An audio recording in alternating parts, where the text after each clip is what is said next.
توفیق عطا فرمائے کہ یہ صدق دل سے اپنی غلطیوں کی اصلاح کریں اور اب فائنل ججمنٹ میں کوئی متنازع بات نہیں آنی چاہیے، کوئی ایسا جملہ یا پیراگراف نہیں آنا چاہیے کہ جس سے مسلمانوں کے جذبات مجروح ہوں، جس سے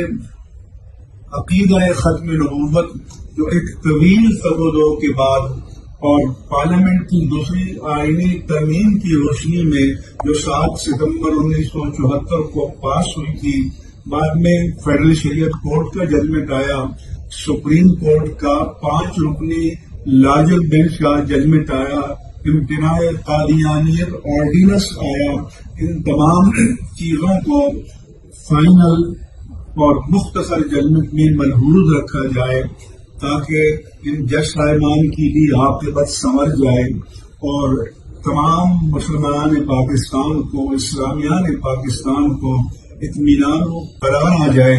میں یہ بات ریکارڈ پر لانا چاہتا ہوں کہ اگر خدا نخواستہ پھر کوئی غلطی باقی رہ گئی تو پھر اس کے بارے میں تحریک چلے گی، اور اس وقت ہمارا پیارا وطن جس اقتصادی بدحالی سے دوچار ہے، سیاسی ابتری سے دوچار ہے، یہ کسی اور انتشار کا، تشدد کا، تفریق کا متحمل نہیں ہو سکتا۔ یہ ہمارا پیارا وطن ہے، اس میں ہم امن چاہتے ہیں، صلاح چاہتے ہیں، فلاح چاہتے ہیں، خیر چاہتے ہیں، اور یہ بھی چاہتے ہیں کہ مسلمانان پاکستان کے عقیدہ ختم نبوت کو مکمل تحفظ حاصل ہو، اور اس کے بارے میں ایک ذرہ بر بھی غیر محتاط کلمہ